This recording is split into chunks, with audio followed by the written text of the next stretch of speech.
नमस्कार बच्चों, इकोनॉमिक्स अड्डा में आप सबका स्वागत है। आज हम लोग भारत की प्रमुख नदियों पर विशेष रूप से डिस्कस करेंगे।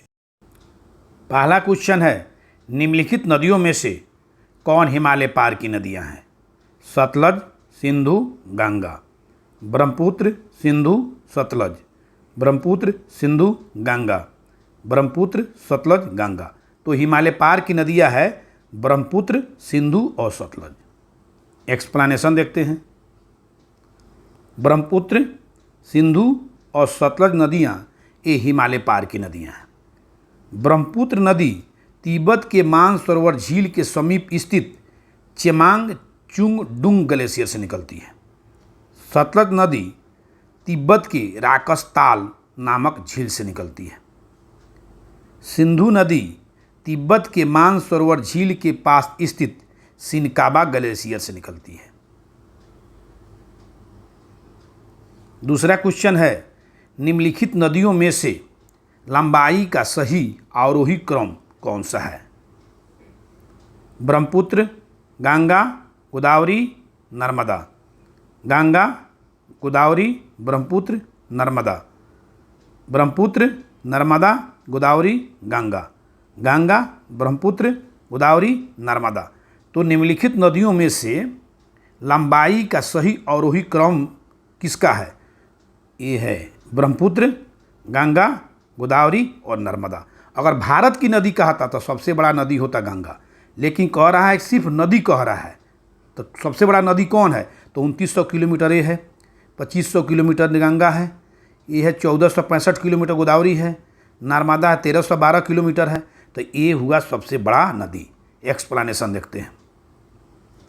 ब्रह्मपुत्र नदी की कुल लंबाई 2900 किलोमीटर है। भारत में ब्रह्मपुत्र नदी की लंबाई 916 किलोमीटर है। सिंधु नदी की कुल लंबाई 2880 किलोमीटर है, माना 2880 किलोमीटर है। भारत में सिंधु नदी की लंबाई 1114 किलोमीटर है। नर्मदा नदी की लंबाई 1312 किलोमीटर है और गोदावरी नदी की लंबाई 1465 किलोमीटर है।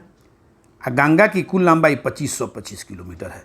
तो ऐसे कह रहा है तो सबसे बड़ा ब्रह्मपुत्र नदी हुआ। अगर कहे कि भारत की सबसे बड़ी नदी कहे तो होगा गंगा।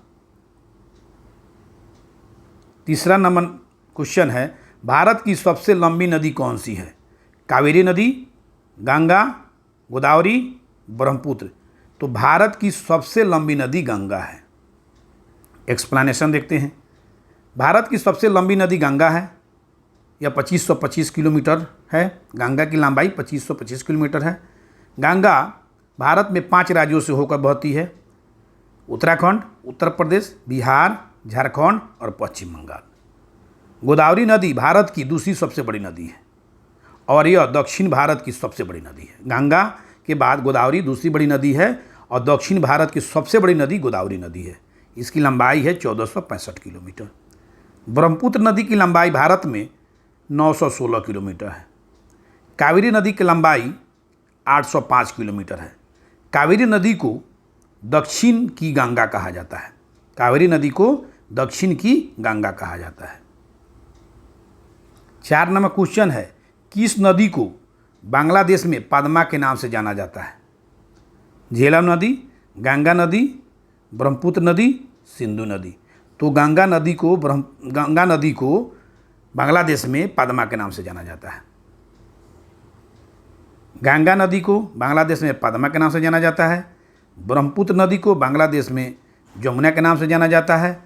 झेलम नदी, चिनाब नदी, रावी नदी, ब्यास नदी, सतलज नदी, ये सभी नदियाँ पाकिस्तान के मिठानकोट में जाकर मिलकर सिंधु नदी तंत्र का निर्माण करती है। उसके बाद अरब सागर में जाकर गिर जाती है। 5 नंबर क्वेश्चन है, गंगा एवं ब्रह्मपुत्र नदी की संयुक्त जलधारा को किस नाम से जाना जाता है? पद्मा, जमुना, मेघना, सांगपू। तो जाना जाता है मेघना के नाम से। एक्सप्लेनेशन देखते हैं। गंगा को बांग्लादेश में पद्मा कहा जाता है। अब ब्रह्मपुत्र नदी को बांग्लादेश में जमुना कहा जाता है। गंगा और ब्रह्मपुत्र नदी की संयुक्त धारा को मेघना कहा जाता है। तिब्बत में ब्रह्मपुत्र नदी को सांगपो नदी कहा जाता है। 6 नंबर क्वेश्चन है, निम्नलिखित में से कौन सी नदी सीधे गंगा में जाकर मिल जाती है? चंबल, सोन, बेतवा, केन। तो सोन नदी डायरेक्ट जाकर गंगा मिलती है, लेकिन चंबल नदी है, बेतवा नदी है, केन नदी में जमुना मिलती है। जमुना में मिलने के बाद जमुना जाकर तब गंगा मिलती है। तो डायरेक्ट ये तीनों नदी डायरेक्ट गंगा में नहीं मिलती है, लेकिन सोन नदी डायरेक्ट गंगा में मिल जाती है। एक्सप्लेनेशन देखते हैं। गंगा की सहायक नदी जमुना नदी, रामगंगा नदी, सरजू नदी, गंडक नदी, कोसी नदी, महानदी, गोमती नदी और सोन नदी, ये सब नदी गंगा में जाकर सीधे मिल जाती है। चंबल नदी, बेतवा नदी, केन नदी, ये नदी जमुना में जाकर मिलती है। ये जमुना की सहायक नदी है और जमुना इसके बाद गंगा में जाकर मिलती है। 7 नंबर क्वेश्चन, सुंदरवन डेल्टा का निर्माण कौन सी नदी करती है? गंगा नदी, ब्रह्मपुत्र नदी, गंगा और ब्रह्मपुत्र नदी, नर्मदा नदी। तो सुंदरवन डेल्टा का निर्माण करता है गंगा और ब्रह्मपुत्र नदी। गंगा और ब्रह्मपुत्र नदियाँ डेल्टा का निर्माण करती है। गंगा सबसे बड़ा डेल्टा बनाती है, गंगा नदी सबसे बड़ा डेल्टा बनाती है, जिसे सुंदरवन का डेल्टा कहा जाता है। विश्व का सबसे बड़ा डेल्टा सुंदरवन का डेल्टा है। गंगा सबसे बड़ा डेल्टा बनाती है, जिसे सुंदरवन डेल्टा कहा जाता है। और सुंदरवन डेल्टा है जो विश्व का सबसे बड़ा डेल्टा है। सुंदरवन डेल्टा में सुंदरी नामक वृक्ष पाया जाता है, जिसके कारण इसे सुंदरवन का डेल्टा कहा जाता है। नर्मदा और ताप्ती नदी भारत की ऐसी 2 नदियां हैं जो एस्चुरी बनाती है, यानी ज्वारनद मुख बनाती है। ये डेल्टा नहीं बनाती है, ज्वारनद मुख बनाती है, यानी एस्चुरी बनाती है। नर्मदा और ताप्ती नदियां एस्चुरी का निर्माण करती है और गंगा और ब्रह्मपुत्र नदियां डेल्टा का निर्माण करती है। 8 नंबर क्वेश्चन है, गंगा और ब्रह्मपुत्र नदियों का उद्गम स्थान कहाँ स्थित है? गंगा और ब्रह्मपुत्र नदियाँ कहाँ से निकलती है? नेपाल तथा तिब्बत से, तिब्बत तथा सिक्किम से, उत्तर प्रदेश तथा तिब्बत से, उत्तर प्रदेश और तिब्बत से। तो गंगा निकलती है उत्तराखंड से और तिब्बत से निकलता है ब्रह्मपुत्र नदी। तो ये होगा डी नंबर। 9 नंबर क्वेश्चन है, निम्नलिखित में से कौन सी नदी का उद्गम स्थान भारत में नहीं है? कावेरी, नर्मदा, ब्रह्मपुत्र, गंगा। तो ब्रह्मपुत्र नदी का उद्गम स्थान तिब्बत में है, यहाँ नहीं है। एक्सप्लेनेशन देखते हैं। कावेरी नदी कर्नाटक के ब्रह्मगिरी की पहाड़ियों से निकलती है। नर्मदा नदी मध्य प्रदेश के अमरकंटक की पहाड़ियों से निकलती है। ब्रह्मपुत्र नदी तिब्बत के मानसरोवर झील से निकलता है। और गंगा नदी उत्तराखंड के हिमालय के गंगोत्री ग्लेशियर से निकलती है। 10 नंबर क्वेश्चन है, तिब्बत में बहने वाली नदी सांगपो निम्नलिखित में से किस राज्य से होकर भारत में प्रवेश करती है? असम, सिक्किम, अरुणाचल प्रदेश, मणिपुर। तो प्रवेश करती है पहले असम में। एक्सप्लेनेशन देखते हैं। सांगपो नदी तिब्बत के मानसरोवर झील से निकलती है, अरुणाचल प्रदेश में प्रवेश करती है। तो ये सांगपो नदी जब अरुणाचल प्रदेश में प्रवेश करती है उसे दिहांग नदी कहा जाता है। और ये दिहांग नदी जब असम में प्रवेश करता है तो उसे ब्रह्मपुत्र नदी कहा जाता है। और ब्रह्मपुत्र नदी जब बांग्लादेश में प्रवेश करती है तो उसे जमुना नदी कहा जाता है। यानी सांगपो नदी तिब्बत में कहा जाता है, यहीं सांगपो नदी जब अरुणाचल प्रदेश में प्रवेश कर जाती है उसको दिहांग नदी कहा जाता है। यहीं दिहांग नदी जब असम प्रवेश कर जाती है तो उसको ब्रह्मपुत्र नदी कहा जाता है। और यहीं ब्रह्मपुत्र नदी जब बांग्लादेश में प्रवेश कर जाती है उसको जमुना कहा जाता है। 11 नंबर क्वेश्चन है, निम्नलिखित में से कौन सी नदी नामचा बरवा में यू टर्न लेती है और भारत में प्रवेश कर जाती है? गंगा नदी, तीस्ता नदी, बराक नदी, ब्रह्मपुत्र नदी। तो होगा ही ब्रह्मपुत्र नदी। एक्सप्लेनेशन देखते हैं। ब्रह्मपुत्र नदी नामचा बरवा पर्वत पहुंचने पर यू टर्न ले लेती है और अरुणाचल प्रदेश में प्रवेश कर जाती है। और अरुणाचल प्रदेश में प्रवेश करो भारत में प्रवेश कर जाती है। ब्रह्मपुत्र नदी की सहायक नदी है तीस्ता नदी, धनसिरी नदी, मानस नदी, लोहित नदी और दिहांग नदी। ये सब नदियाँ ब्रह्मपुत्र की सहायक नदी है।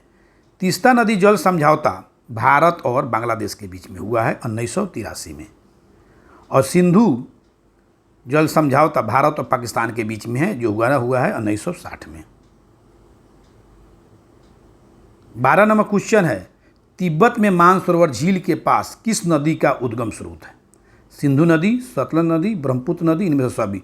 तो तिब्बत में जो मानसरोवर झील है उससे तीनों नदियाँ निकलती हैं, यानी सभी।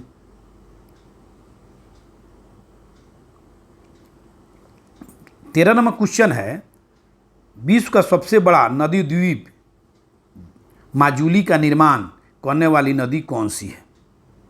कृष्णा नदी, कावेरी नदी, गोदावरी नदी, ब्रह्मपुत्र नदी। तो माजुली द्वीप का निर्माण करता है वो ब्रह्मपुत्र नदी। एक्सप्लेनेशन देखते हैं। भारत का सबसे बड़ा नदी द्वीप जो है वो माजुली नदी द्वीप है। भारत का सबसे बड़ा नदी द्वीप है माजुली, जो असम में स्थित है। इस द्वीप का निर्माण, माजुली द्वीप का निर्माण ब्रह्मपुत्र नदी के द्वारा किया गया है।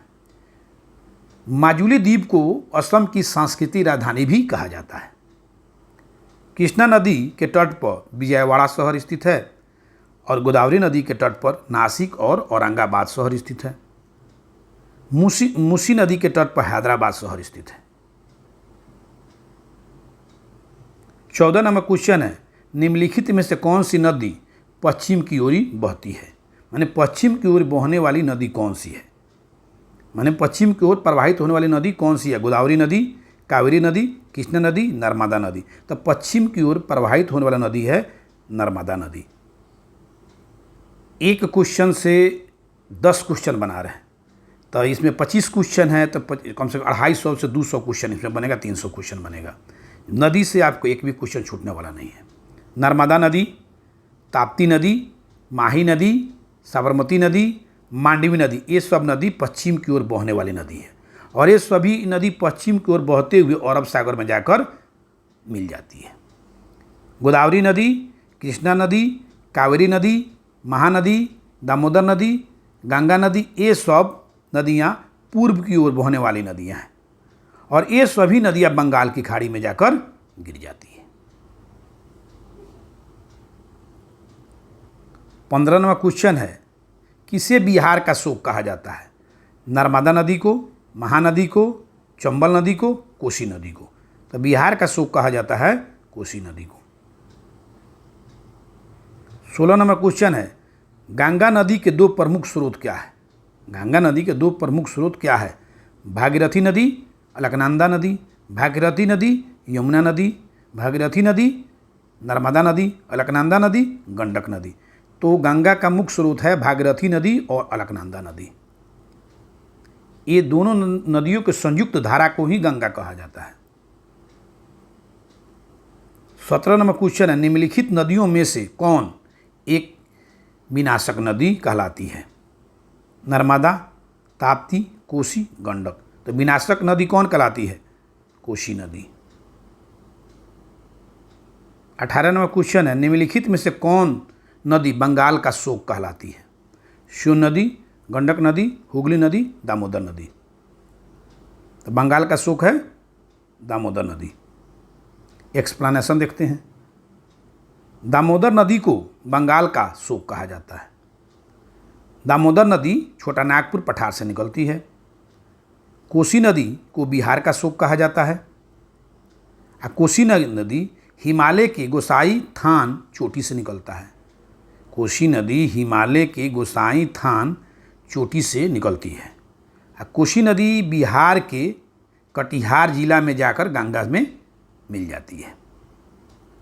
कोसी नदी को अरुणा नदी भी कहा जाता है।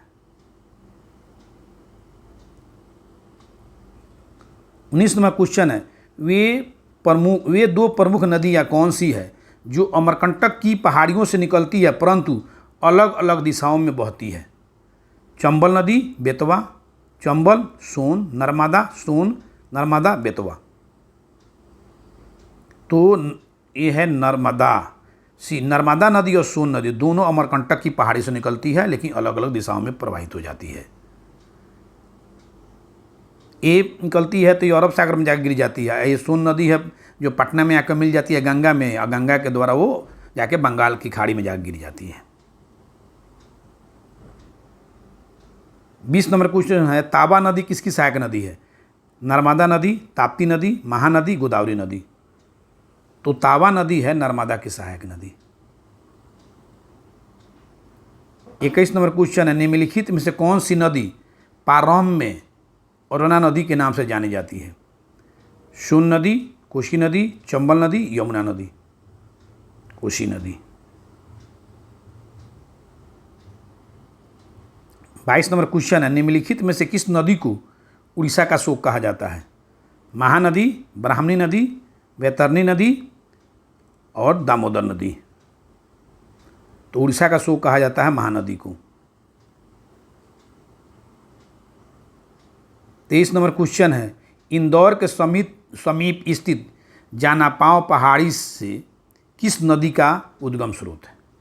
इंदौर के समीप स्थित जानापाव पहाड़ी किस नदी का उद्गम स्रोत है?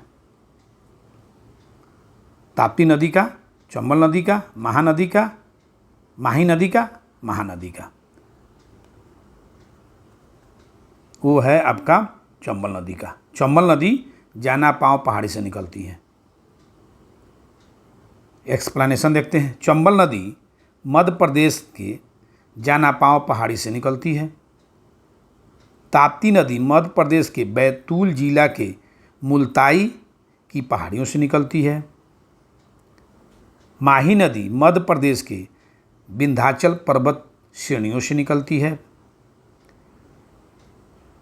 महानदी छत्तीसगढ़ के रायपुर के समीप स्थित सिहवा नामक पर्वत श्रेणी से निकलती है। 24 नंबर क्वेश्चन है, निम्नलिखित में से कौन सी नदी कपिलधारा जल प्रपात का निर्माण करती है? नर्मदा नदी, ताप्ती नदी, कृष्णा नदी, सारावती नदी। तो कपिलधारा जल प्रपात का निर्माण करता है वह है नर्मदा नदी। 25 नंबर क्वेश्चन है, वैनगंगा और पैनगंगा किसकी सहायक नदी है? गोदावरी नदी, कृष्णा नदी, गंगा नदी, झेलम नदी। तो वैनगंगा और पैनगंगा गोदावरी नदी की सहायक नदी है। एक्सप्लेनेशन देखते हैं। वैनगंगा, पैनगंगा, प्राणहिता, इंद्रावती ये सभी नदियाँ गोदावरी नदी की सहायक नदी हैं। पंचगंगा, दूधगंगा, तुंगभद्रा, मूसी नदी, भीमा नदी ये सब नदियाँ कृष्णा नदी की सहायक नदी हैं। झेलम, चिनाब, रावी, ब्यास और सतलज ये सभी नदियाँ सिंधु नदी की सहायक नदी हैं। सोन नदी अमरकंटक की पहाड़ियों से निकलती है और पटना में गंगा नदी में जाकर मिल जाती है। और एक और अमरकंटक की पहाड़ी से निकलती है वो है नर्मदा। वो नर्मदा नदी अमरकंटक की पहाड़ी से निकलती है, वो जाकर अरब सागर में गिर जाती है। और ये निकलती है वहीं से अमरकंटक पहाड़ी से, लेकिन यह पटना में आकर गंगा मिल जाती है और गंगा से मिलने के बाद ये बंगाल की खाड़ी में जाकर गिरती है।